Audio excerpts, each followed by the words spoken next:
Oh, dear. Are you all right? Boys do cry. Oh, that's a clever thing to say. You've contradicted the name of the song. Do you remember when we were first time in recorded history? Do you remember when we were at a party, man? When we were young? Have we been to a party? Yeah, when we were young people. When we were like 16 or 15. Forget. And there was a fellow in the corner, our friend Tony Stoddart. You remember him? Sure. And we were playing that album, The Cure, Boys Don't Cry. And after that track, he just said, "Boys do cry, you know."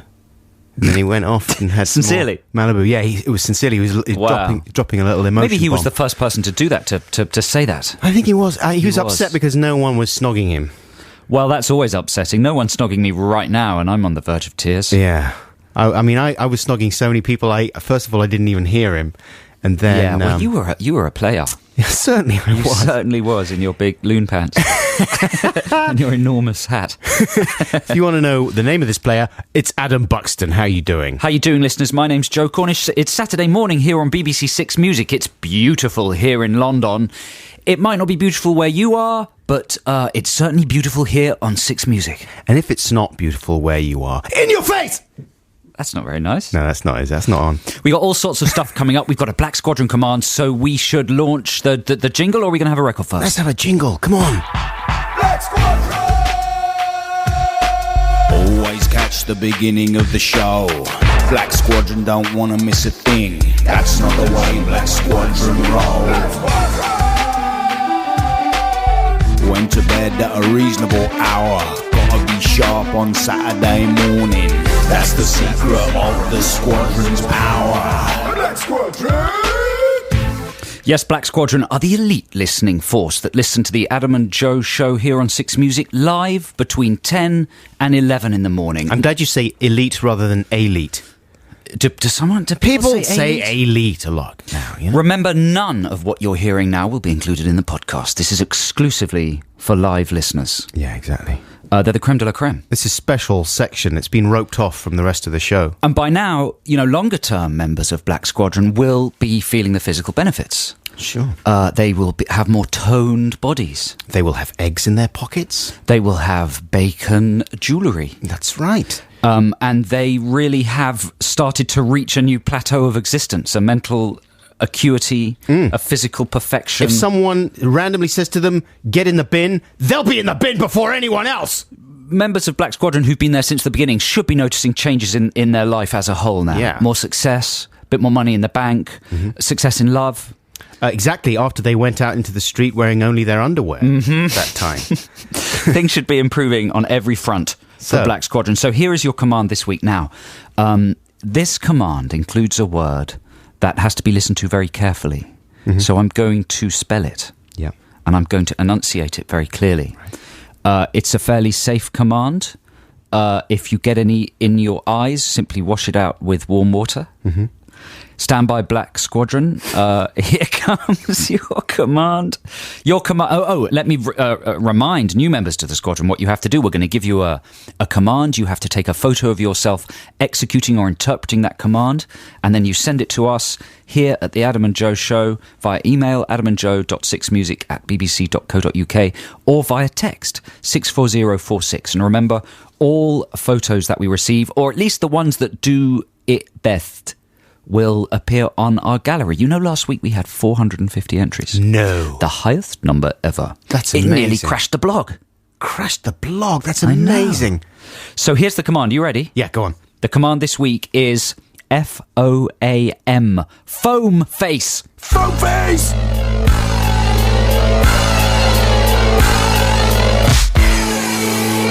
Now, Black Squadron, your command was foam face with an M. But, we've got some very sweet pictures of foamy babies. But a lot of people take photos like this anyway and might have them in storage. Oh, come on. What, is that too harsh? That's way too harsh. Is it? That is a good picture. There's a foamy baby there with a funny expression I bet that wasn't on his taken face. this morning, though. I bet that's in the file. Well, ask them.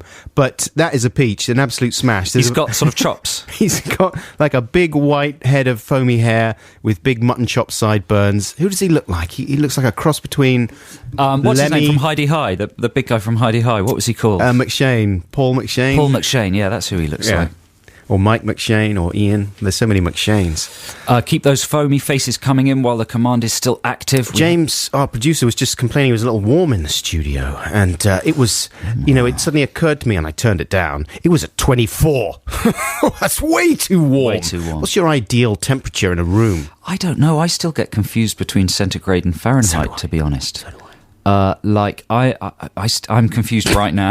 I can't even finish that sentence. 24 degrees C, I think we're looking at, aren't we? In room temperature, right?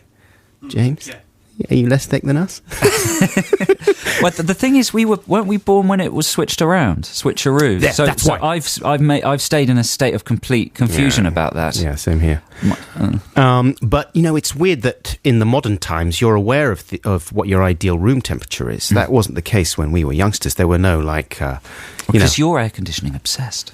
I am a little bit. I like it cold. I really like it cold. I like it cold. My It's ideal like that temperature. question whether you would. This is morbid, but whether you would. Be cremated or buried. Yeah, I had that conversation the other day. Or whether you would prefer to die of freezing or Right. hottings. Or hot. Yeah, Toasties. toastings. It's a tough one. It's a tough one to figure out. It's almost as if it's a stupid question. Everyone talks about it though. I'd definitely go for the fruzels. I mean, you'd say Would that you? until you're out there and Yeah, but you on see top some of those mountain, wouldn't Fruzel you? films. Yeah. You check out the Fruzel flicks.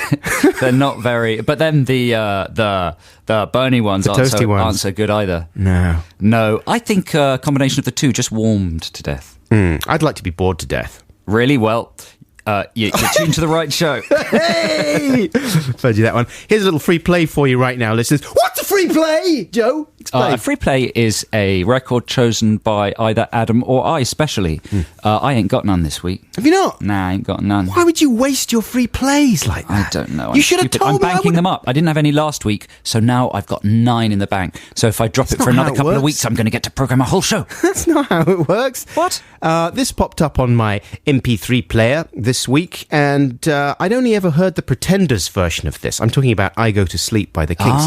And this is I assume this is the original, but it's so stripped down. It sounds like a demo. It's probably not. I mean, that was you presenting a fact, wasn't it? Yeah. So it's probably not correct. Not correct. But, I mean, it does sound like a demo because it's so stripped down. And also, at one point, he seems to almost fluff one of the lines at the top. But it's beautiful and so minimal. This is the Kinks and I Go to Sleep. Why would you want to freeze rock? That's the song sung in Shaun of the Dead, of course. Always reminds me of Shaun of the Dead now. Yes, that's right. With Nick and Simon there outside the pub. Yeah, but why would you want to freeze? Because it's exciting. It's Some robotics. rock. It's robotics, and they're two very extreme, contrasting actions. To freeze and then to rock. One is extreme movement. The other is very, very frozen. I'm thinking of like popping a stick of rock in the freezer. Oh, I see. Why would you want to do that? What, a stick of rock, like Brighton. Frozen. Exactly, frozen. It's very rock. tasty cold. Is it? Nice Yeah. cold, tasty cold. A lot of, confectionery companies tried to push the idea of chilling chocolate, didn't they? Do they still do that? Do they? Do you remember that summer when someone somewhere came up with, hey, why not suggest that you put your chocolate bar in the fridge? I remember the first time, it was our friend Mark. He's a trailblazer for all those things. You know, Right. you go around and Mark's always going to be doing the coolest thing. And Mark had his chocky in the fridge. I was like, what are you doing with a chocky in the fridge, you nutbag? Chocky's best eaten sort of room temperature, isn't it? I think so. It goes all hard and crunchy and nasty all cold. I think. It It ruins starts the going texture. white. It looks like E.T. after Yes. a while. It's ridiculous When he's ill. And the other thing... That's a good idea, a chocolate ET that they just leave to mould in the factory for a bit. It could be called, dying ET. My wife keeps the ketchup in the fridge. Now, What is that? So does my girl, lady friend, partner. I always take it out and I stick No, it back lots on of the people shelf. like chilled. Room temperature ketchup, please. I don't want it like chilled. That's disgusting. That's then it'll be a disgusting. shock and then it'll cool the fish fingers down. Why would you want that? Cold pizza? Do you like cold pizza? I don't really. I'm not on for pizza. Oh, you don't like cheese, do you? Hate the cheese. Oh, I couldn't eat a cold pizza. Some people love it. Some people do. Some people like it better cold than hot. Some people have that for breakfast, yo. Cold pizza Cold for breakfast? pizza for breakfast. The kids. The 17 to 25 demographic that Really? apparently listen to this show. Nonsense! We'll be talking a little more about nonsense a bit later in the show, but now we should talk about some Black Squadron photos. Your response has been incredible, Squadron. Well done. There's one from Michelle West, who has made an that looks like her hubby. I don't think it's Michelle. No, or unless she's quite stubbly. But they've made an incredible sort of Marge Simpson-style towering bonnet. It's beautiful. I mean, the husband is in the bath. It's a very foamy bath. I'm impressed with people who can get bubble baths that high. What kind of foam are they using there? The consistency is very bubbly. It must be GM foam or something. Maybe he's got some kind of wire structure under there to keep it up. There's another one here from Phil Campbell. Who says, I've got my parents staying over, I really should not be doing this. And he's used shaving foam and he's coated his entire face, mouth, nose and hair and just left his eyes. He's got a very stern expression on his face. He looks like the Invisible Man. He looks frightening as well. What would your parents think if you turned up like that as well? You'd think, oh, he's having a breakdown. Well, that's the point. He's got his parents staying over. Yeah. So... maybe he's going to shave his entire face. And this is extraordinary. Ben is having a stag in Cornwall, and he appears to have 5 friends with him, and they've also all sort of covered their faces in a thin layer of foam. It looks more like they're survivors of some sort of volcano eruption or something, doesn't it? Right, or they've just witnessed an explosion in a Gillette factory or something. And they're all pointing off camera as if something intriguing is going on, which is always a fun thing to do. That looks like a good stag, guys. There's another Text the Nation. Bank this. Best photo poses. Best poses to do just randomly in a photo. That's a good one. Yes, pointing into the distance. Pointing in the distance is a very, very good one. Absolute favourites. Bank that one. Ryan Bayliss has sent in an extraordinary, sort of terrifying photo of himself also with shaving foam, but he's got shaving foam that has a heavy consistency. It has a strong inner structure. He's able to build it out from his face in an exciting way. One eye is covered. It almost looks like whipped cream, that he stuck his face in a pie. There's a sort of myopic horror to that, isn't there? He looks like a shaving cream zombie. That's extremely powerful, Ryan. And finally, India Woods is with a man friend, and they've both... I mean, a lot of people have gone for shaving foam here. I don't know what's happening there. I mean, India looks like she's got some in her eyes. She doesn't what other type of foam were you imagining? Like sea spume? I thought people would get a bit of washing up liquid and foam it up in the kitchen bath and then... Kitchen sink and then put it on their face. Are you enjoying foam in your baths? I like to have a bubble bath, but as I say, I can never get it that rich or lather it. It always vanishes after about a minute. As a youngster, would you sit there and pour a lot of matey in there or other Your bubble matey's baths? a bottle of fun. You puts it in the tub. I'm loved by everyone, and I'm always good for a laugh.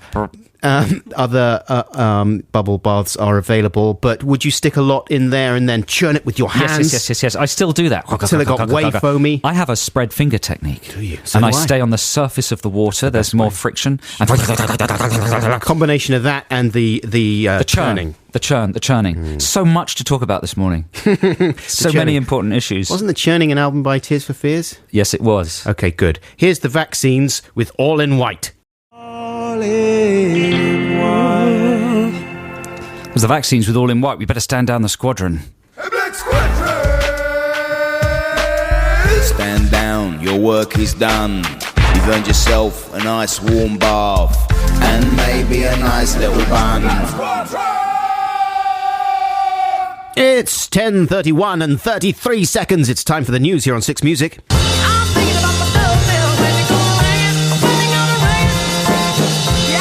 Yeah, he's a sexy man. Jack White and Meg White, that's the White Stripes. My Doorbell, I thought I'd say their names like I knew them.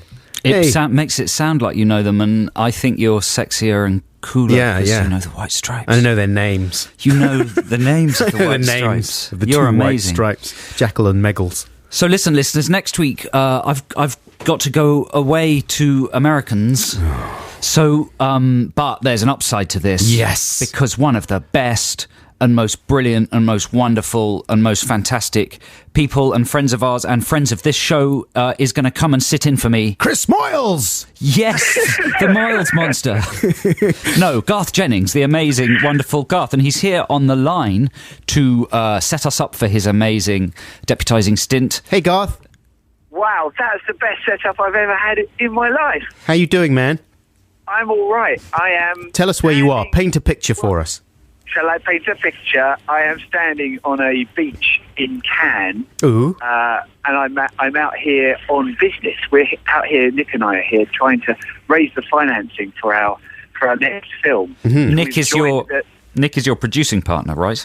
He is. Nick Goldsmith, producing partner, and all-round good egg. And your next film is a sexy romp starring Russell Brand, right? wish it was. I'd have had it financed by now. No. But no, It's a sexy romp starring Dr. Buckles is the correct answer. Yes, all right, we'll go with that. Garth, Yes. I've got an idea for a film, and I thought you and I should maybe work together on it. Yep, You know they're doing board games at the moment. That's the big thing. yeah. And we've talked about this before, but the Connect 4 movie. Yes.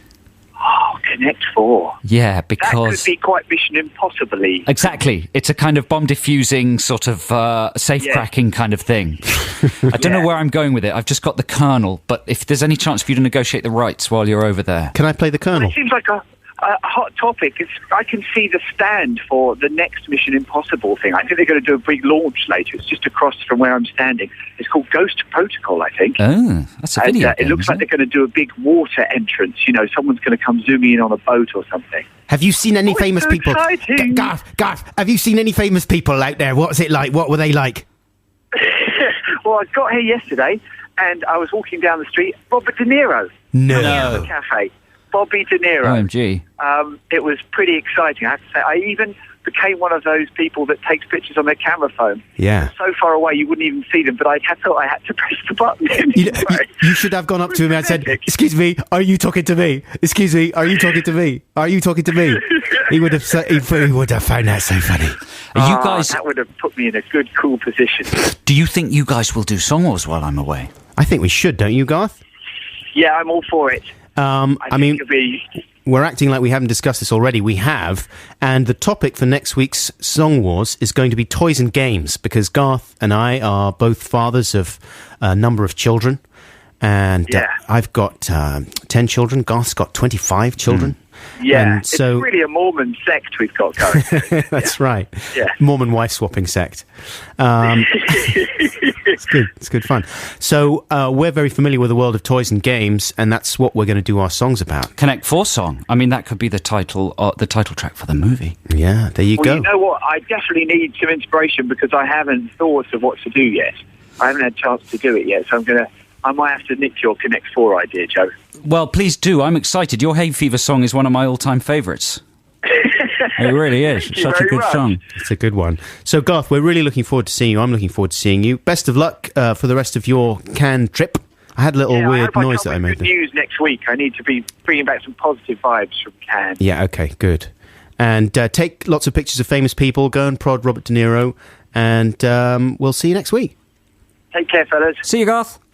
Right, lovely Garth Jennings there. He's going to be joining me while Joe is away next weekend. Right now, here's some more music for you. This is, this has got a great video for this track, actually. Have you ever seen the video for this, James?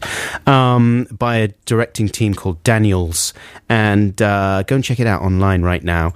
And this is FM Belfast with Underwear. Nice. That's FM Belfast with Underwear. Adam and Joe here on BBC Six Music. Very nice to be with you this Saturday morning, listeners. And right now, I think we're going to get into some Text the Nation, retro Text the Nation, rather. But you've got a message there, don't you, Joe? We do. We've had a very excellent jingle sent in by Dan in Hackney, who writes, "Hi, Adam and Joe. I thought I'd funnel my energies into this reworked retro Text the Nation jingle. I made it out of bits of old songs by The Clash, Uncle and MIA. With my laptop and my phone, and a real-life jingle I heard on the radio, and my voice, for which I apologise. Hope you like it. Love you. Bye, Dan in Hackney." Also, the other week, Joe mentioned he was reading a book about magicians. I love magicians too. Can you tell me what it's called and who is it by? The book's by Jim Steinmeier, and it's called, it's about Houdini versus Thurston. It's very good. Anyway, here is the jingle by Dan in Hackney. Check this out. I used to listen to Adam and Joe, but I listened to the podcast, not the live show. I used to feel acute frustration because I couldn't join in with Text the Nation. But now my troubles have disappeared because retro Text the Nation's here. And now my letter might be read out instead of throwing the bin and forgotten about. Text the Nation.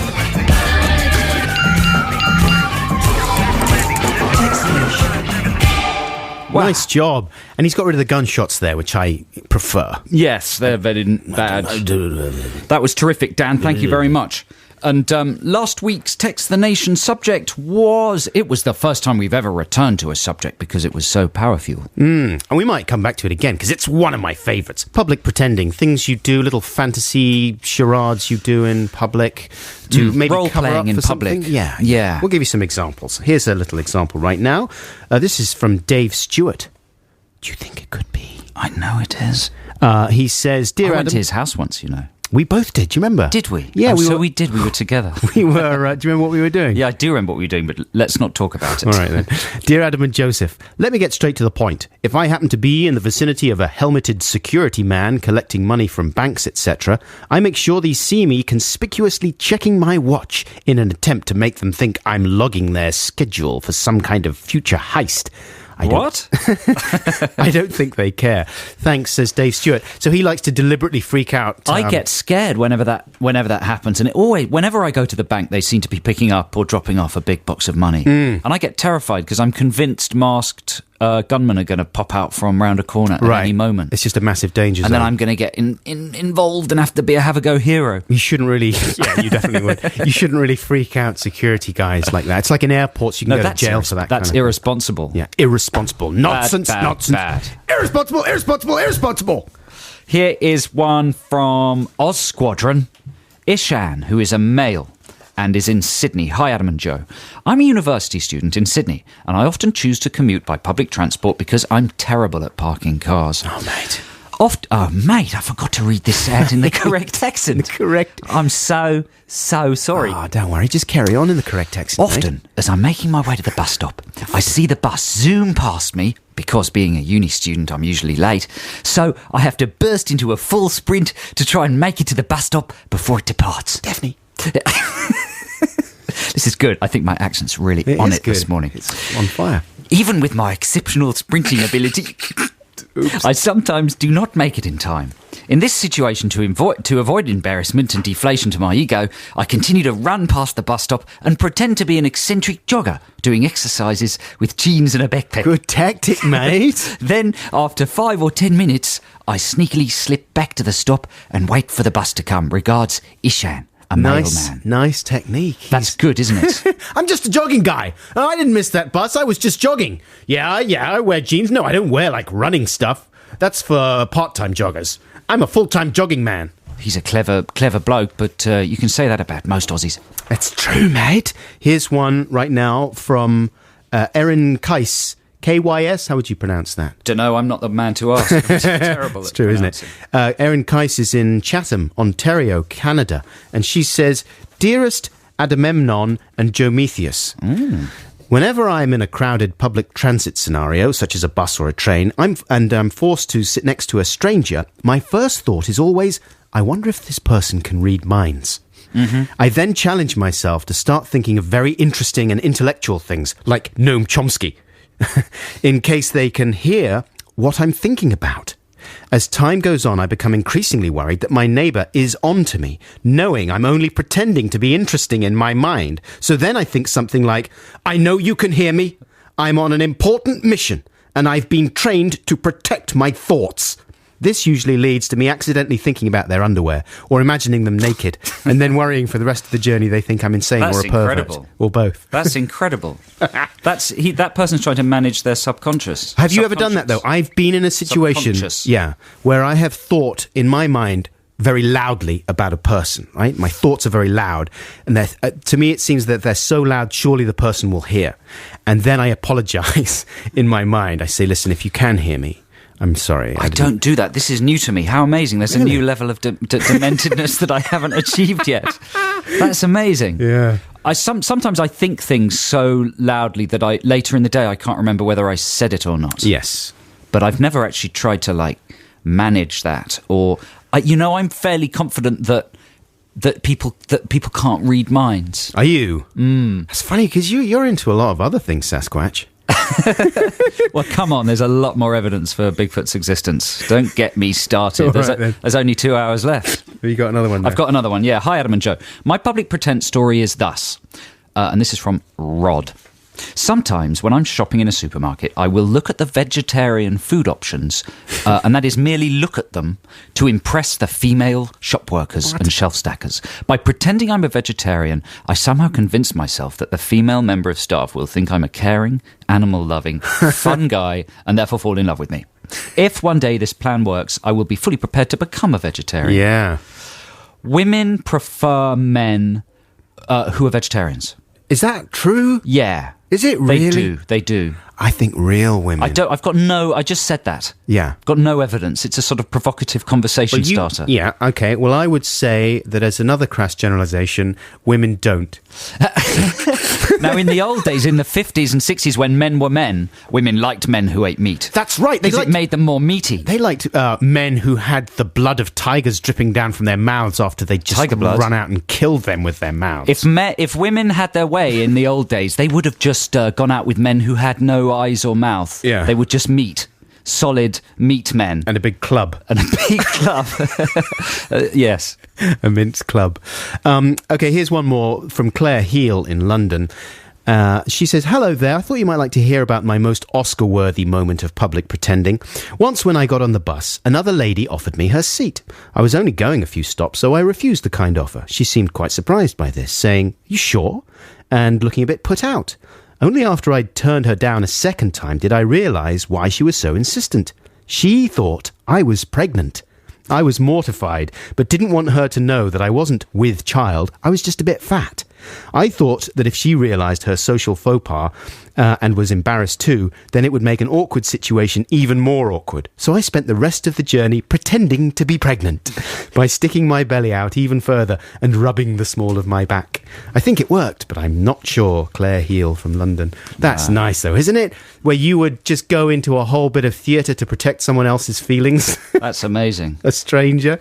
That's very nice, Claire. Thank you for all your messages on that subject. We're going to have a new Text the Nation coming up a little bit later in the show. Yeah, but right now, here's a free play for you that we slipped in at the last minute. This is this is your choice here, Adam, but I remember the cover to this album. Am I right in saying this is by a band called Styx? Am I right in saying that album was called Reach the Beach? No, that's The Fix. Oh, no!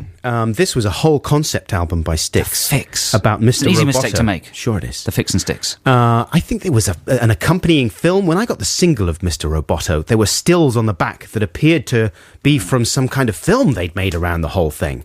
I was excited, but then I heard the song. Wow! Let's hear it now. It's an epic. Styx and Mr. Roboto. It's like an opera. I believe Adam's just noticed that this song lasts for 10 minutes. I haven't heard it for 15 minutes. I mean, it was a guilty pleasure when I was 15. It might be. Do you want to review this? I know, here it's kicking in. It's kicking in. Here we go. Here we go. I'm Kilroy! Kilroy! What? He's Robert Kilroy still. Kilroy all the time. Oh my God. What the hell? What a startling and stunning piece of news for Saturday morning. He was Kilroy all along. He was Kilroy. And then he went off to the jungle with Ant and Dec. Who would have thunk it? I mean, that is a good song. I was worried. That's a very, very good song. When it started, I was worried. Like, oh, I haven't heard this for a while. That's a good song. It's better than I remember. It's amazing. The middle bit. Domo arigato, Mr. Roboto. Domo arigato. Oh, it's just amazing. Someone's texted in to say Polysix, who are a Japanese band that we had on our show, Adam and Joe Go Tokyo, years ago, do a cover of that. I bet sure that's good. Anyone worth his salt would do a cover of that. Bob Dylan talks about it on Theme Time Radio briefly, and that's what reminded me, actually. It's a smash. Adam and Joe here on BBC Six Music. More music right now. This is Violent Femmes with Blister in the Sun. Yes, that's the Violent Femmes with Blister in the Sun. Adam and Joe here on BBC Six Music. Now, we had a couple of people emailing us today about a show that I hadn't seen hitherto, and it was called Two Greedy Italians. Right. It's one of those shows where they team up unlikely It's one of pairs. those shows. I've just got some carrots stuck in my windpipe. Can you cover for a second? Sure. Hi, it's Adam and Joe, BBC Six Music. Coming up later on the show, Adam Buxton will be talking about... Was that okay? Yeah, it was interesting to hear what I was going to be talking about. Well, I cut it off before I had to actually Reveal commit it. to something. So here's a message from Jonathan. He's a man in London. He says, imagine my... he calls us, incidentally, Dear Bucks and Balls. Nice. Imagine my surprise to discover Her Madge, the Queen of England, co-presenting a cooking show with Antonio Carluccio on a castle programme. It's called Two Greedy Italians, which seemed odd, but close your eyes and watch it. It's fantastic to hear the Queen so engrossed in her grub. And this isn't actually Antonio right now. It is... what's the name of the guy again? Gennaro Contaldo is his co-presenter, and here's a little clip of him in action. Here I have this fantastic beef with a bit of fat inside as well, a bit grizzled, that is nice big fat which is cooked, and I'm gonna cut it quite rough. This particular one you can make it with any kind cheap cut of meat. Then I'm gonna seal the meat. Now let me explain what the seal the meat is. You make sure that meat is get browny all outside, and then we'll cook. When it's browny, we'll actually silt outside, but slowly, when it actually cook, release all the goodness from inside. That's amazing. It's like a cross That is between the incredible. Queen and Super Mario. Wow. Is that... I mean, does the Queen have any Italian blood?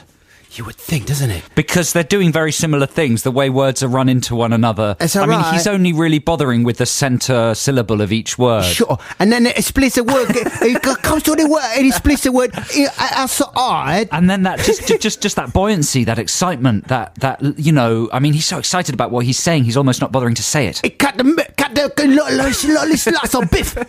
It got some biff. Let's hear a little clip again.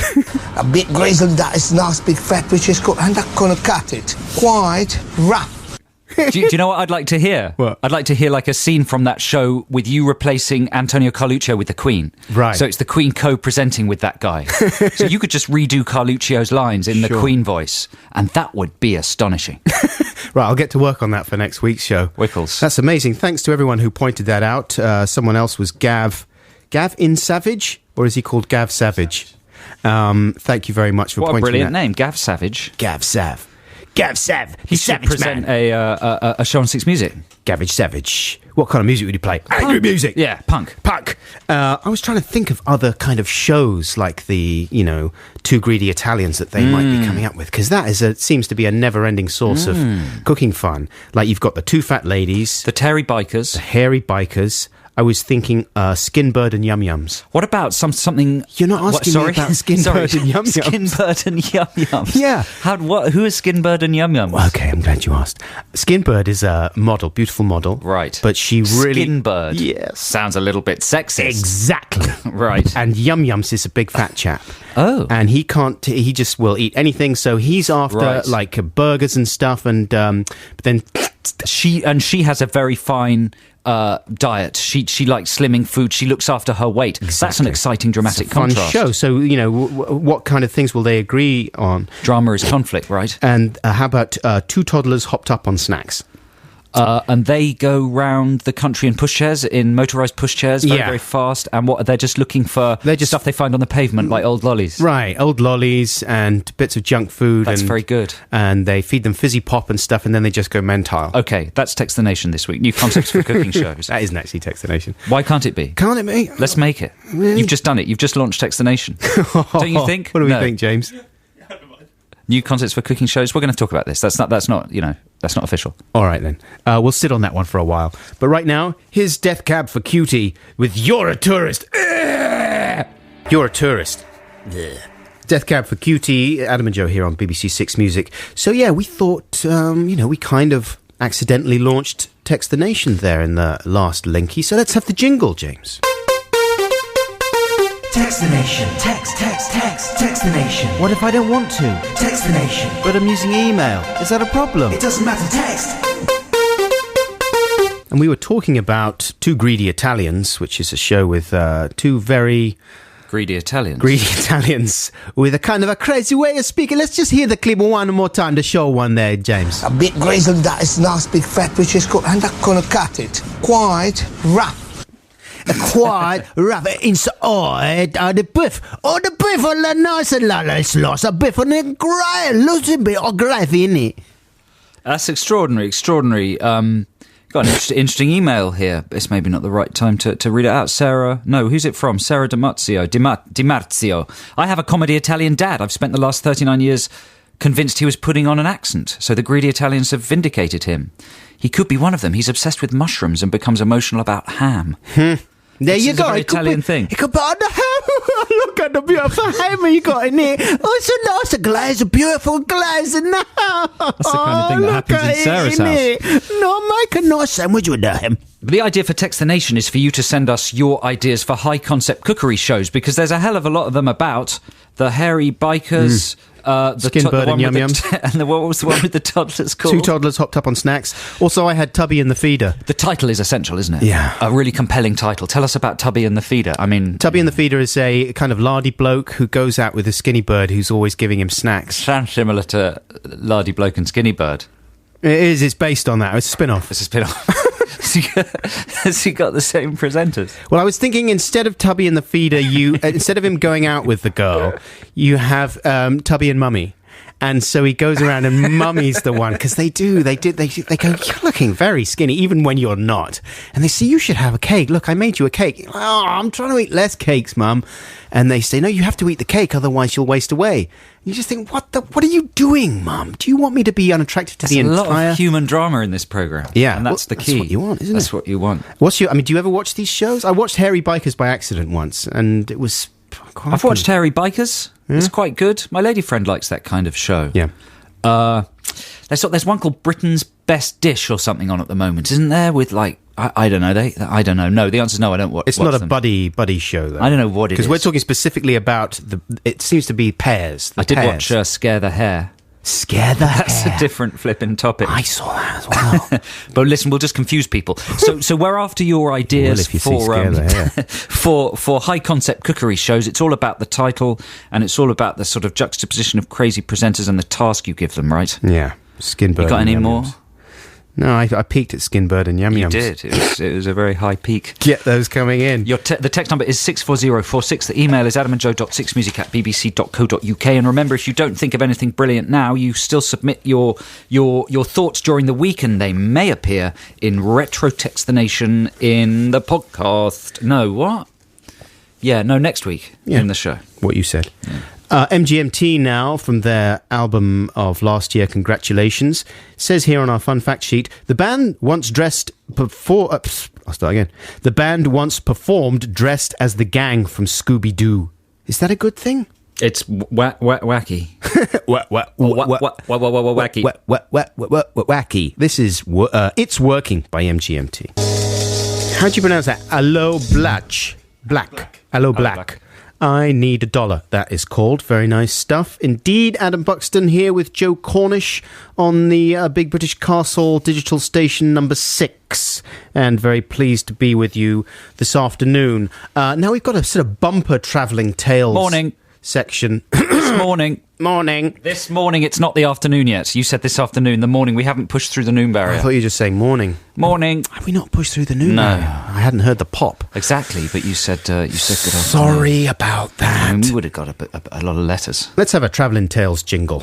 Travelling tales, tales of travelling on a train or an automobile or an aeroplane. I want to know what's your travelling tales. All aboard the Skylark! It's very loud. It's good. It's an aggressively fun jingle. Now, we're going to have a couple of Travelling Tales sections in the show today, because we've got sort of 2 areas of Travelling Tales appearing. One, just various random Travelling Tales. There'll be a lot of tales to tell. Oh, there's so many tales to tell about the travelling. Oh, there are. And another area that is crazy train announcers, right? And this is turning into a bit of a thing with people identifying... But this is exciting. This is a really exciting development that's happened in this narrative, this story about this amazing train driver. Are you going to talk us through this? Well, we're going to listen to him in just a second, but here's another one now. This is from Ben. He says, "Greetings! I took this recording many years ago. This fantastic train manager or conductor always made me smile when he was on the tannoy, so I was very pleased that I managed to get him on tape. Apologies for the sound quality. You have to wait for the end to really get the full force of his personality. Bear in mind that this recording was taken during the day, probably around 2 or 3 in the afternoon. I believe it was the Bristol to Swansea train, but it was so long ago I can't really remember. But this is Nigel, the train manager, in action. Here he is. Hello everyone, this is Nigel, retail service manager speaking. Just to let you know that the shop is still open.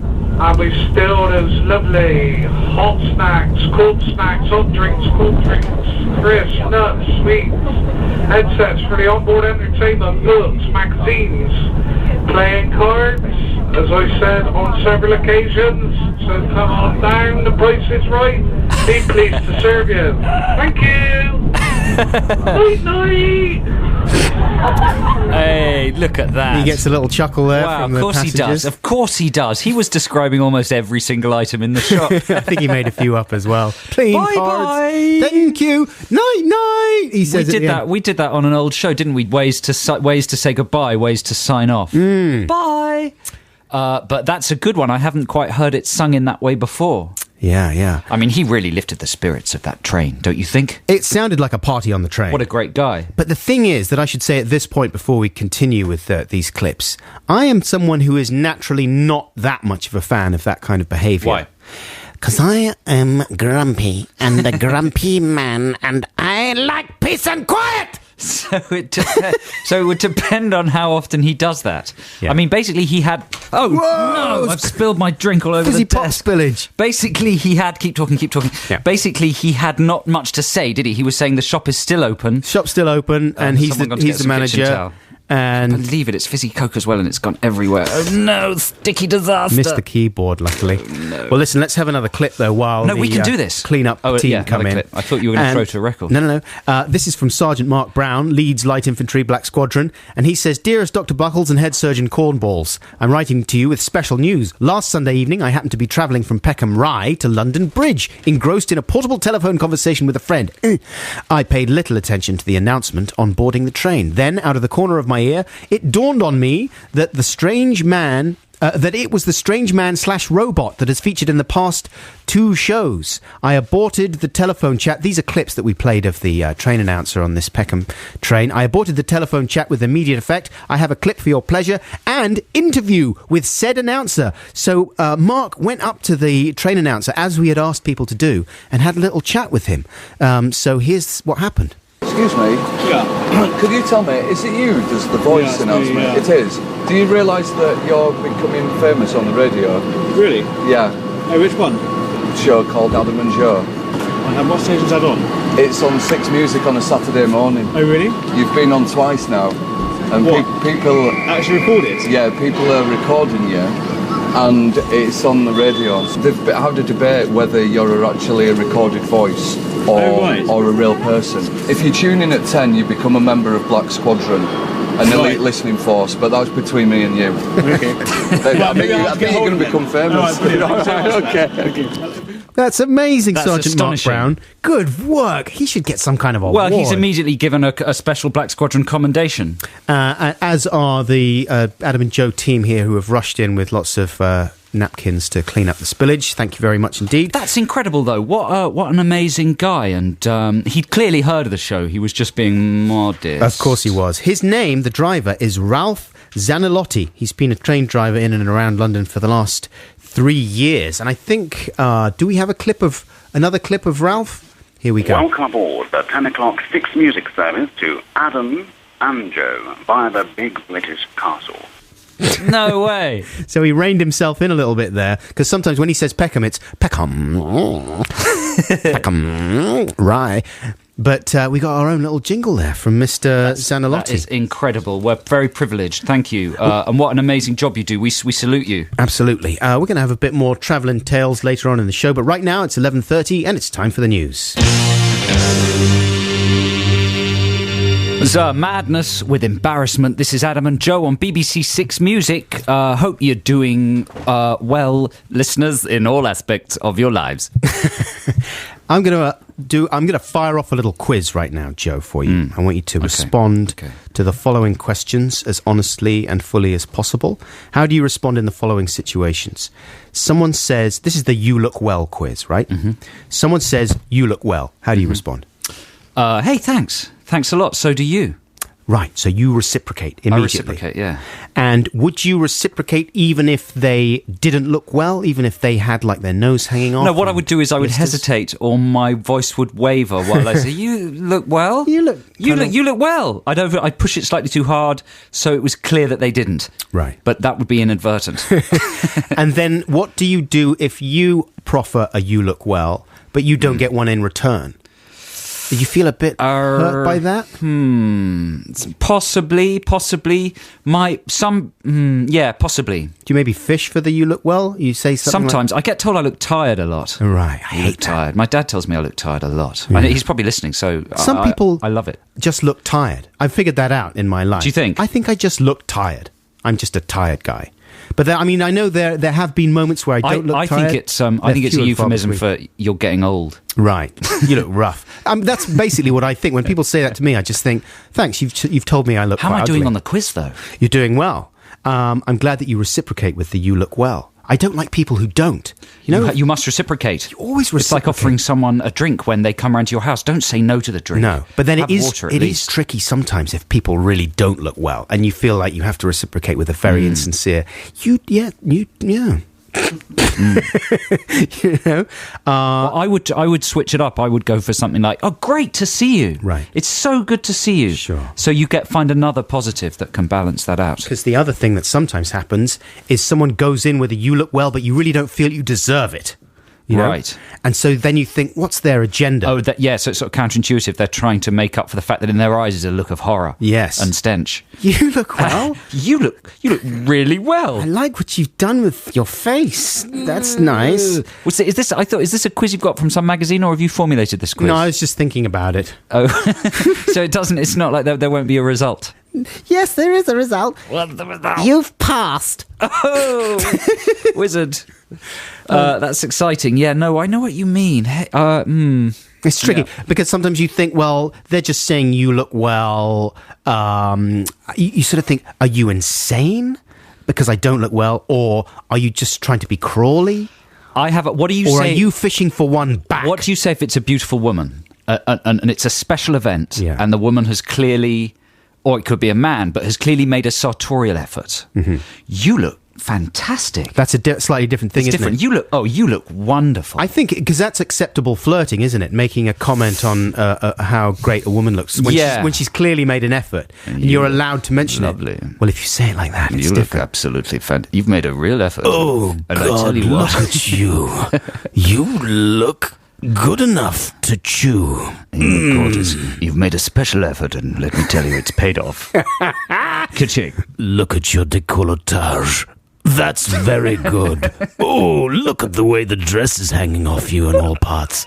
Well done, may I say. A round of applause. What if the person has made a special sartorial effort and it's a disaster? But they don't know it. They swan into a party, their hair's over to the left, the dress is green and poo coloured. Did you mention that? And they've got no pants. What happened there? What? Would you say that to the person? No, you'd go, you look amazing. You look a disaster. Because people sometimes... candidness is the other tricky thing. And this used to happen when I was a teenager and I had terrible spots. We've discussed this before. Mm-hmm. There would be a certain person who would come up to you and go, look at that enormous zit. Look at that huge strawberry on the end of your nose. Yeah. Well done. And you sort of think, why would you possibly think that was a fun thing to it's say? not as if I haven't spent all morning desperately trying to cover up stuff. Yeah, exactly. And almost didn't come into school because of it. But maybe some people would genuinely like it and get quite turned on by it. Like in How to Get Ahead in Advertising. Right. Do you remember that? When they try and turn is it a zitty girl into a pop star? That's right. They fasten onto that as the latest trend. I've got to watch that film again. This is a very rambly link. This is a rambly link, isn't it? Rambly, linky link. Let's get back on track with some music. This is Noah and the Whale, and after this I think we'll have a bit of Text the Nation, why not? This is Tonight's the Kind of Night. He's made the decision to say, good change, and that's kind of transformed the whole song. It becomes like the hook, in a way. Sorry, I bust in on the little reverso bit at the end there. Noah and the Whale, very nice job indeed, chaps. Give yourselves a little pat on the back there. This is Adam and Joe here on BBC Six Music. Let's have the Text the Nation jingle, James. Text the Nation. Text the Nation. What if I don't want to? Text the Nation. But I'm using email. Is that a problem? It doesn't matter, text. Oh, it's all gone quiet. Dearie me. Hello and welcome to Text the Nation. This week the subject is ideas for high-concept cookery shows. Here are some quick-fire text responses we've had. George in Leytonstone pitches Freebie and the Bean. Well, that was a TV show. It was a cop show, right? No. It's an old movie, Freebie and the Bean. One freeloading, scruffy student type coupled with a self-righteous vegan. Uh-huh. So Freebie, the student, Bean, the vegan. Nice. Any good? I like it. Commissioned? What, a self-righteous student with a... One freeloading, scruffy student type coupled with a self-righteous vegan. Freebie and the Bean. Freebie and the Bean. I really like Commissioned? it. Yes, I'm commissioning that. Wow, Buckley's commissioned that one. Yeah. This is from Andrew and Sarah in Seaton. What? I think that's what they mean. In Seaton, Delaval. Don't know what that means. They're sitting on seats. In Delaval. They're in Seaton. Sweeney Toddler is the name of the show. Nice. A children's cookery show where the main ingredient is always human flesh. Eaten by a toddler? No, it's for children, but you wouldn't feed anyone the food. I mean, it's made of human flesh. That's disgusting. Yeah. Sweeney Toddler. I like it. Commissioned. Yeah. Wow. I commission most things. You're very commission happy today. I've got a lot of money in my bags. James in Greenwich, 12 angry men. They don't start out angry, but the logistical challenge of booking for such a large number at short notice invariably leads to arguments. They go around restaurants, they're not actually doing cooking. I'd find Quickly that a for little James. enervating. No. James's production company is absolutely reliant on this commission. Is he getting commissioned? I'm so sorry. Come back when you've honed the concept. Terrible news for James. Here is one from an anonymous texter. My cooking idea is called Jamaiking Me Hungry. A couple of people from Jamaica cook some food. I like it. Oh, that's from Johnny Slow. Commissioned? I very much like it. Yes, I'm commissioning that one. Okay, on to emails. Corinne Long. She's pitching Missy and Hissy. A stressed mother tries to feed their fussy daughter regional dishes cooked by fantastic local chefs. Every episode ends with the mum giving up and buying the daughter crisps. Yeah, that's good. That's good. Trying to introduce children to new food is always a fun thing. But failing every week. Yeah. And just ending up with crisps. Ending up with crisps, yeah. I mean, people like repetition, don't different they? ways in of television. presenting They like crisps. familiarity. Yeah. And to have the same ending each week would be good. Here is one from Gillian in Salford. Her pitch is, so that's commissioned, is it? Missy and Hissy. Yeah, like it. That's amazing. I mean, that's 4 or 5 commissions. Yeah, it's a lot of cookery shows. Are you looking for a lot of cookery shows? You can't have enough cookery shows, you absolute moron. One-handed cooking is the show from Gillian in Salford. One person, one hand, 3 great dishes. I was going to say something so awful then, but I didn't. Cracking an egg with one hand has always been a big... All right, I'm putting that away. Gillian, you sent that to the wrong programme. One-handed cooking. You sent that to the wrong show. I'm the one-handed chef. We're too immature to just deal with the words one-handed. Here we go. Here is a letter from Will in Leeds. Hi, Adam and Joe. I had an idea for a restaurant that could easily translate to the TV format. Yeah. Okay, this is the last one. All right. It's called Hey Pesto. Hey Pesto. It would involve Darren Brown convincing customers they're eating fine Italian food when they're actually at home in bed. Mm-hmm. Later, Darren, he spelt it Darren with an O-N, would reveal the truth at their bedside, only for them to leave the house and find their whole house has been moved to Italy. That's the big twist. It's not really a cooking show, is all I'd say. I think it sounds fun, and it might be a fun special for Darren to do. It's not looking good, Will. But it's not really a cooking show with 2 lovable lunatics. Will's got a new production company. He's hired 15 people and an office, and he's betting it all on Hey Pesto. And they're all single mums. They're all single mums. Well, tough luck, mums! It's time to look for another job! Here's a free play for you right now, listeners. And this comes from something that James, our producer, pointed out to me. He gave me some CDs of an interview that David Bowie did in 1979 on Radio 1 when he was promoting the album Lodger. And what he did was went on there and selected a whole load of his favourite tracks that he was listening to currently and his faves of all time, and spoke very briefly about each one. It's called the Star Special from 1979. And James was talking about maybe trying to get hold of it and broadcast it somehow on 6. He even got in touch with Bowie's people, and I think they said that Bowie would be happy for that to happen. Cool. For the show to be repeated. He picks out some amazing tracks there, and it's only frustrating that he doesn't speak at greater length about them. But here's one of the ones that's a bit more well-known he picks out from John Lennon's first solo album, Plastic Ono Band, 1970. Here's David just saying a few brief words about the track Remember. He left his band, and he was doing his first solo album, and I found it rivetingly depressing. And really enjoyed playing it to myself. It's called Remember by John Lennon. Very good piano. I think it's Billy Preston, actually.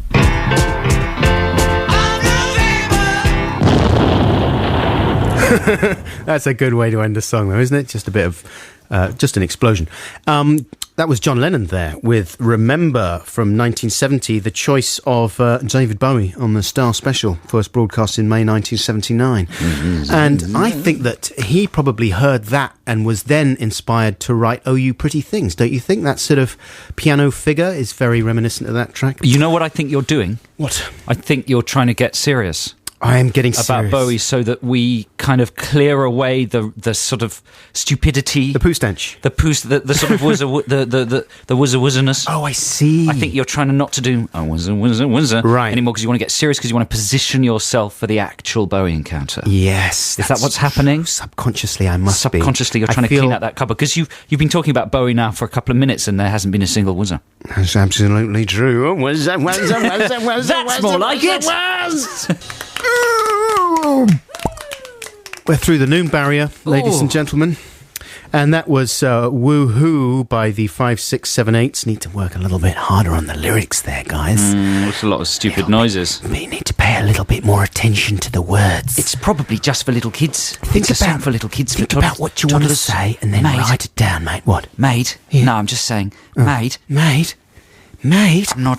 I'm not asking you anything. Here's a message from Richard Soden. Do you remember a while back you clipped out all the oohs and ahs from an episode of The Archers? I made a very erotic episode of The Archers just by cutting out all the actual words and leaving in the...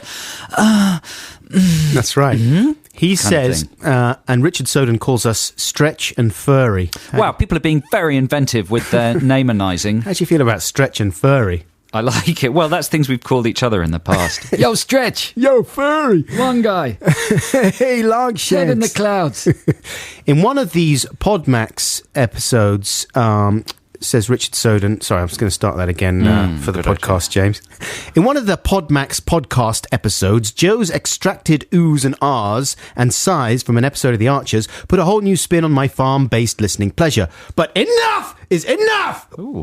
Those dirty, dirty writers at Radio 4 have pushed the boat out too far. Last week's Omnibus edition is full of innuendo and smut. Dirty, dirty smut. Sounds disgraceful. You only need to add a little dirty music, and you've got the makings of a Robin Asquith XXX feature. In fact, I might well do it. Well, he kindly supplied the time codes, so I did it instead. Thank you very much, Richard Soden, and here's what the results were. We're having some of Tom's pork. Ooh, that sounds nice. I'll just go and give Tony a call. Yeah, he's in the yard doing something to a tractor. 2 family members on the PC again. Yes, let's hope so. Still needs a lot of work with the wire wool before we're ready to start. Yes, I see. It has to be absolutely clean and shiny. So, lots of polishing. Yes. Are you in? Yep. Hope it wasn't too awkward for you. No, Jill, it was fine. Thank you for picking me up. So how was it? It's got dozens of different shades. Goes hard in the kiln? Yes, almost like magic. Comes out very smooth and shiny and delicate. Oh, that does sound interesting. Yes. Come on. That's disgusting. That is absolutely filthy. That is the dirtiest programme. Wire wool? The other day, I was listening to the radio and I heard the dirtiest programme I have ever heard. It was called The Archers. Who was that from? That was from Richard Soden. Richard, well done. That was amazing. Good effort, Richard Soden. Thank you very much. If you find anything else similarly dirty out there, we're going to become the new sort of Mary Whitehouse. Yeah. We're looking, for innuendo, where you wouldn't expect it. any kind of dirt or filth out there, please send it in so we can play it and stamp it out. Oh, I interrupted your funny voice there, and you very well just sort of paused it, waited for me to finish, and then picked it up again. That was good. Thank you very much. Stamp it, stamp it, stamp it. Right now, here's Otis Redding with Carla Thomas and Tramp. I'm a lover. Mama was. Papa too. I know, that's how babies are born. That was Carla Thomas with Otis Redding and Tramp, Adam and Joe here on BBC Six Music. Now, here's a feature. It's more of a featurette that we haven't had for a very long time here on the programme. And I think the jingle kind of says it all, so let's fire off the jingle. I like to change the lyrics of songs from time to time. Lock the taskbar to make them refer to things I do. Oh yeah, oh yeah. I call it appropriation, and as far as I'm aware, it isn't a crime. I wonder if it's something you do too. Yes it is, yes it is, yes it is. That's right, pop-appropriation. Who is that singer? Donald Fagen. Really? From Steely Dan, yes. Wow. There you go. So I like it. Asked him if he had some time. He said, yep. And that's what he came up with. Here's one from John in Westbury, sub Mendip. And he says, hi, Adam and Joe. I just caught myself doing some pop-appropriation. Instead of singing Hello Dolly by Louis Armstrong upon meeting my sister's dogs, I sing Hello Doggies. Well, hello Doggies. So that's good. Kind of a nice little fun, simple one. Because it's a sort of a doggy voice, isn't it? Yeah. I mean, that's very good. That's got extra connectivity. Exactly. Armstrong's got the doggy voice. Yeah. He's kind of like a Jazz Boggins. It's like, exactly. Like a slightly more fragrant Jazz Boggins. Do you think if we, married Boggins and some sort of French horn, I could think of where to pop it? They're so nice to have you back where you belong. You're lucky swell, Dolly. I can tell, Dolly. I'm still stinking, you're still thinking that smells quite I think strong. an album of Boggins covering like classic Louis Armstrong would sell like hotcakes this Christmas. I feel the band playing. Do a bit of Wonderful World. And I think to myself, what a wonderful smell. I love you. So thank you very much to John in Westbury sub Mendip for that one. Here's one from Nick Clark. Do you think it's Nicky Clark? It's Nick Clegg. It's Nick Clegg. In a pseudonym. When going through airport security these days, I'm always asked whether I have in my possession any liquids, gels or pastes, which I then like to sing to the tune of Gypsies, Tramps and Thieves by Cher for the whole of the subsequent flight. Liquids, gels and pastes, please can you ensure they're not in your suitcase? That's good. And finally, for Pop-Appropriation this week, we've got one from Mac, long-time listener, first-time contributor, also a person from Swiss Slack Squadron, Basel Division. Lots of good contextual detail. Dear Dr. Buckules and Sir Cornobulus Balls. Yes, thank you, at last. At last, my full official title. Someone's looked me up in Debrett's. That's right. A little bit of pop-appropriation I enjoy on a regular basis is thusly. When I feel hungry, I like to sing to the tune of I Want You from the Beatles' Abbey Road. I want food. Do, do, do, do. I want food. I want food so bad. Don't like that one. It's driving me mad. It's driving me mad. I want food. I want food so bad. I want food. I want food so bad. It's driving me mad. It's driving me. What's happened to you two? She's so hungry. I'm staging an intervention. All right, that'll mean nothing if you don't know that track. But good effort there, Mac from Basel Division. Basel? Is it pronounced Basel? Basel Division. Yeah, that's how it's pronounced. Basel Division. Swiss Slack Squadron. And if you've got any more pop-appropriation that you'd like to supply us through the week, please send them in. email address. Ye email address is adamandjoe.sixmusic@bbc.co.uk, and that's the address for anything Textination, retro Textination, pop-appropriation, travelling tales, beefs, spats, whiffles, waffles, or chods. And here is Overkill River. Imagine the post we're going to get. Sorry, that came out by accident. Ryder. I called them Overkill River. They're Ockerville River. It's one of those things you see written down and your brain simply won't process it any other way, like shopfitters and shoplifters on the side of a van. Did you get that? Anyway, here's a free play for you right now, listeners. And this is one of the many songs that I've enjoyed discovering on Bob Dylan's Theme Time Radio Hour, which I've mentioned before, even today. I'm sort of going through all those programs one by one. It's amazing if you've never heard it. We broadcast them on Six Music a while back, and you can buy them on CD, I think. But he's got so many good little nuggets that he pops in there, and his links are a joy. I'm going to maybe pull some out for you next week with Garth and play them for you. But this is a track that I heard on there by a guy called King Stitt, a.k.a. Winston Sparks. He was born with a facial deformity, and so decided that a good thing to do if he wanted a kind of thing for a recording career to hang a career on would be just to call himself the Ugly One, and so do loads of stuff about the fact that he reckoned he was the Ugly One. And so he has formed a kinship in his mind with Lee Van Cleef, star of The Good, the Bad and the Ugly, of course. And so this track starts off with him kind of telling Clint Eastwood that he's rot. I think that's what he says. Clint Eastwood is rot! And then he says, I am Lee Van Cleef. And it starts off, and the track is quite chirpy, and he's basically right the way through just saying, die! Die! Die! Which you don't get on too many pop songs these days. King Stitt with Lee Van Cleef. It still sounds as challenging and as avant-garde and out there as it did the day it was released. That's the Sugar Cubes with Birthday and Bjork singing on top. Who's that supposed to be? I don't know. I started speaking that way and didn't really think it through. We're going to have another little traveller's tale because we got a good issue here to think about. Have a jingle. Travelling tales, tales of travelling on a train or an automobile or an aeroplane. I want to know what your travelling tales. All aboard the Skylark! Oh, I mean, it's a good jingle. I mean, it is a good jingle. You know what I did this week? You look really well. Thanks, so do you. That's a good jingle. Thank you very much. Here we go. Here's an interesting situation that's coming from a person called Please Advise. There's no name on this. Maybe we could find out the name of this person. Dear Adam and Joe, what is the right thing to do in this situation? I get on a bus. It's very busy. I go upstairs.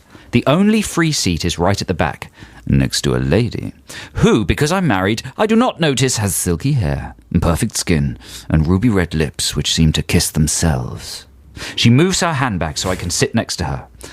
That's nice of her. What a nice lady. We sit next to each other for 5 minutes. Then the bus reaches a big tube station where nearly everybody gets off. Now the top deck is almost empty. There's no reason for me to be sitting next to the lady. I'm sure she would like me to move.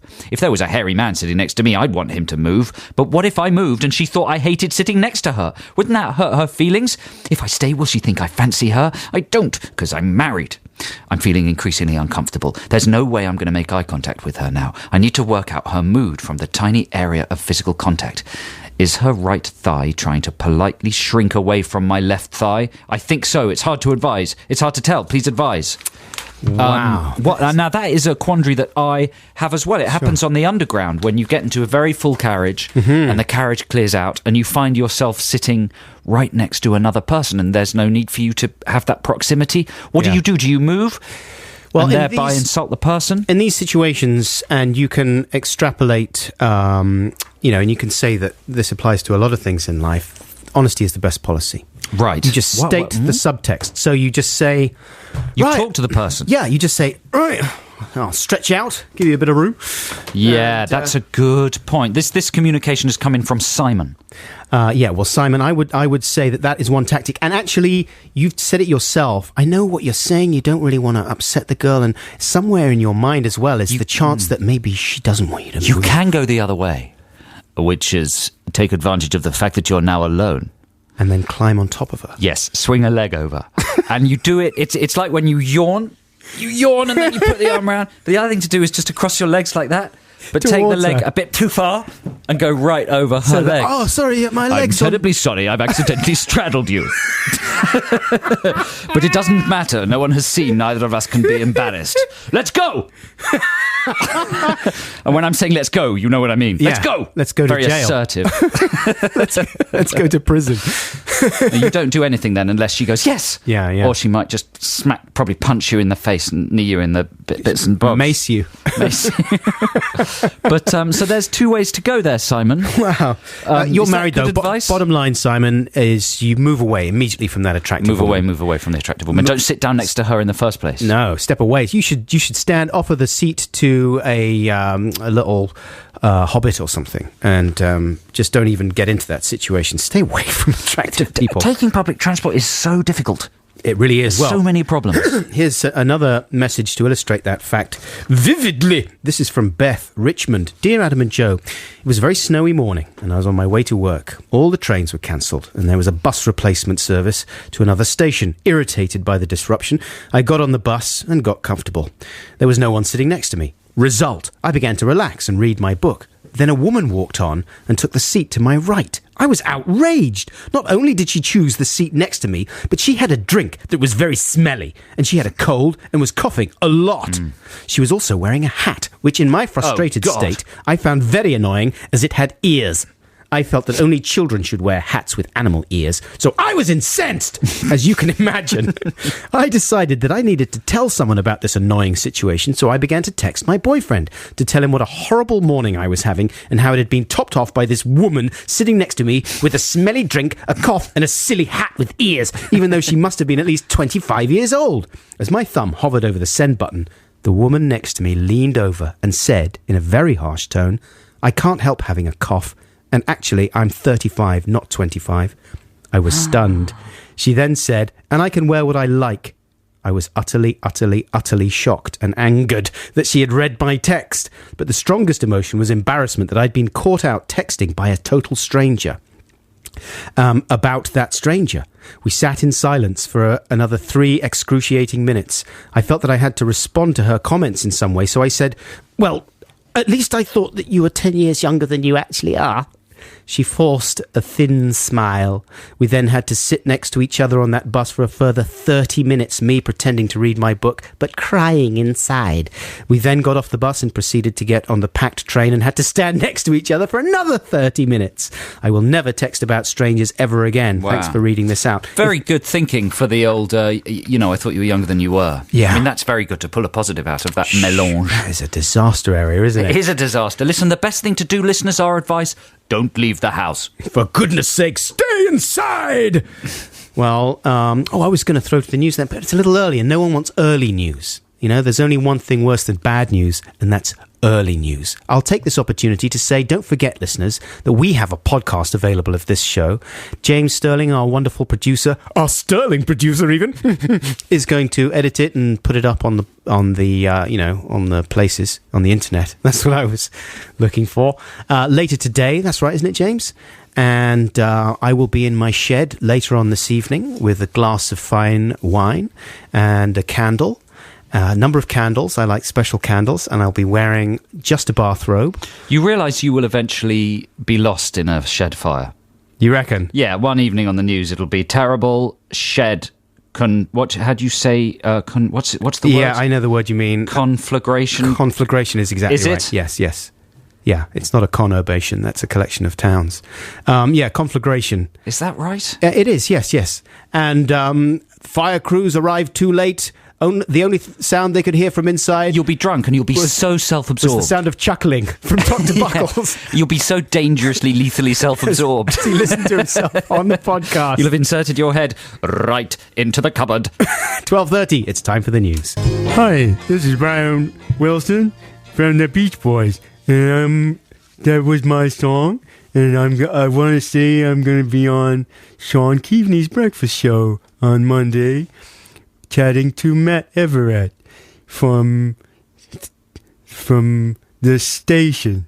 And I'm going to be talking about Is this disrespectful? Possibly in quite a few ways. I'm joking. Brian Wilson, he's a music legend and, of course, responsible for that track that we just heard.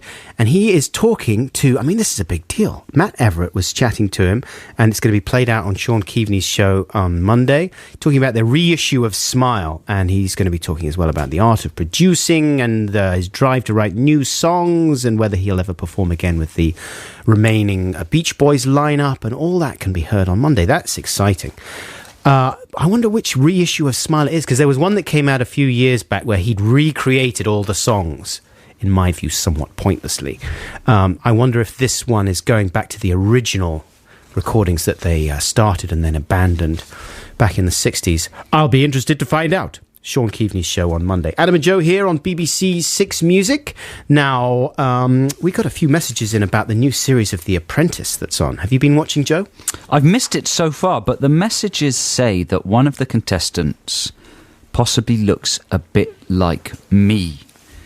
People have said that about, very flatteringly, I think, because I think it's patently ridiculous, about Fernando Torres, the football man. But I like that because it's flattering. He's a sexy man. Well, this guy is handsome as well. Vincent Dasnier? No, Disney. He's the sort of opposite of Disney. Right. He's like Walt Disney's arrogant, cynical brother, Disney. Walt Disney World. You go to it, the rides are broken, and you can push off. I don't know, he's not even foreign. I haven't seen it. That's not an impression of him. I haven't seen it. Well, we've got a little clip of him, actually, I think. Should we see if he sounds anything like Cornballs? Smart, vivacious, ambitious, extremely passionate, a perfectionist, someone who likes to occasionally show off. I have an unprecedented amount of business acumen. I'm a proven model in my industry. I'm best of breed within it. I am currently shortlisted as the best sales personality of the year.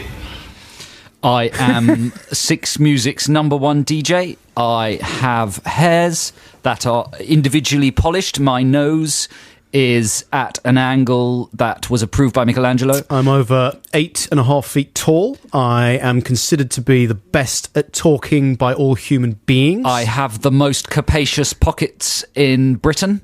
I have knees that are electronic. I have recently been proven to be the best in 58 different fields of business. I have 45,000 secretaries and a company that is the... And I have laser buttocks. Thank you for rescuing me there with laser buttocks. You're welcome.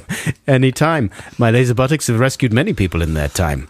So that's Vincent Disney. Thank you very much to Wilhelm. I'm flattered, though, that he's a handsome, thrusting man. And in fact, I've got the Apprentice BBC website up here, and the main photo of Disneyland, Walt Disney, doesn't look very like me, but there's a little one in the bottom corner that rather does.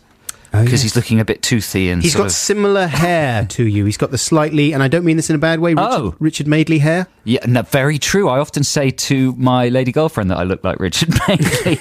My hair does go very Richard Madeley. I like it. I'm going to just go Richard Madeley soon. I'm going to turn into Richard Madeley. Hey, there's nothing wrong with that. No bad thing. He's a very sexy man. I like him so much. Jo Martin also pointed that out. She's a female Jo in Deptford. And it's a good series. I didn't realise it had started again.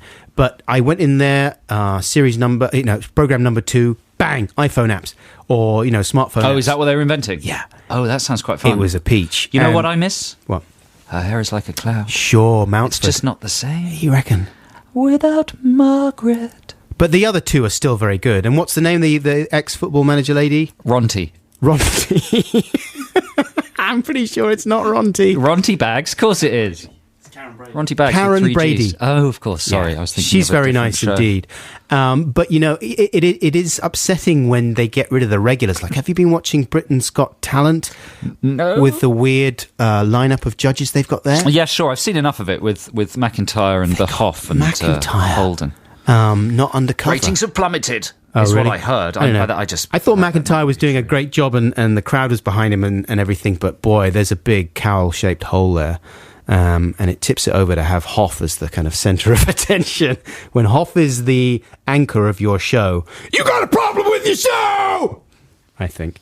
Anyway, wow, it's like Taffin all over again. The other thing that people pointed out. We're going to come to that, though, are we? A bit later. We got some Taffin fun. So we have a little Taffin trailer here right now. If you go on the internet, you might find something slightly Taffin. No, this is a bit sudden for James. He can't find the Taffin thing. We'll build up to the Taffin. His fingers thing. are panicking. We'll come back to the Taffin thing. Here we go, Taffin trailer.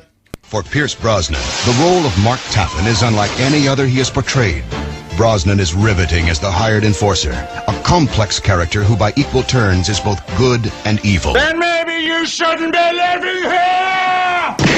Pierce Brosnan is Taffin. Why has that got the music from that Annika Rice programme where she goes and hunts all the... Do you remember that old Channel 4 show with Annika Rice? Yes. Play that once more. That's got the music from that on underneath it. Is it? Listen. For Pierce Brosnan, the role of Mark Taffin is unlike any other he has portrayed. Brosnan is riveting as the hired enforcer, a complex character who by equal turns... The one where she runs around in her evil. jumpsuit. Maybe you shouldn't be living here! Treasure Hunt, wasn't it? Pierce Brosnan is Taffin. Was it called Treasure Hunt? Yeah, where she was always in a That's helicopter. the music from Treasure Hunt, in a jumpsuit. We need our experts on this one. You know, get Shazam onto that. The other thing that was pointed out about The Apprentice by Peter Fellows and others was... Well, Peter Fellows says, I know you're both avid viewers of The Apprentice and fondly recall the songs you did a few years ago, in particular the one about Margaret Mountford, who's sadly no longer on the show. You may have noticed during The Apprentice You're Fired on Wednesday, in the montage of footage, Lord Sugar says, nonsense! In a very similar manner to how Adam has been recently, he says. Please play a clip so other listeners will notice. Here we go. Where is your brain? That's nonsense. That's nonsense, because it's a disgrace. Nonsense, nonsense, nonsense! You're fired. You're fired. That is nonsense! You're fired. Oh, that's nonsense. Is it? Nonsense, nonsense, nonsense! No, but the nonsense button's gone off. So there was one nonsense from Sugar at the top there. And I was confused. We put a lot of our own nonsenses in and then there. it was flooded with our own nonsense. In order to sort of shore up the point. It was good, though. He said the word nonsense in an angry voice. Yeah. And that's good enough for me. Thank you very much, Peter Fellows, for pointing that out. And I will be watching The Apprentice eagerly again this Wednesday to find out what they get up to. I will not. Like That's balance. That's balance. That's balance. Well, you're going to be in the United States. Exactly. So I will not. You America. Congratulations. Here's some more music right now, listeners. This is Friendly Fires with Live Those Days Tonight. That is a melding of a number of... a melding? Yeah, I've created that word. Of a number of kind of sounds and genres, and it's put in a big pot there and mixed up by the Friendly Fires to great effect. Thank you very much, chaps.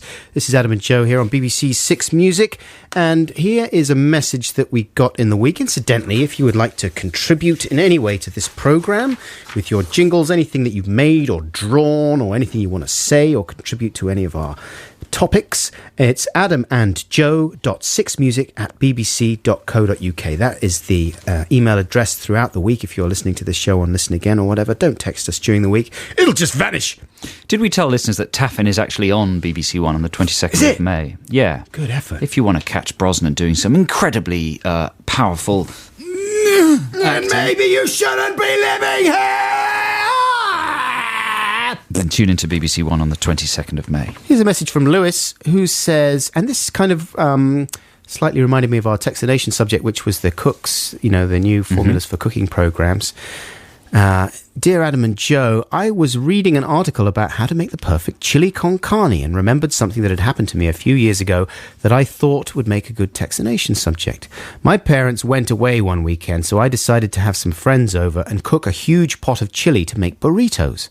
I wanted this to be a really, really great chili, so I started about 12 in the afternoon, aiming to eat about 8 at night. I put all the good stuff in the pot and then left it bubbling away on a low heat for the rest of the day. My friends came over about 6 and we all started drinking. At 8 o'clock, we decided that instead of eating the chili, we'd go to the pub for a little bit. It had been cooking all day, so another hour would just make it more delicious. We came back at 11 o'clock, a little bit tooty and really hungry.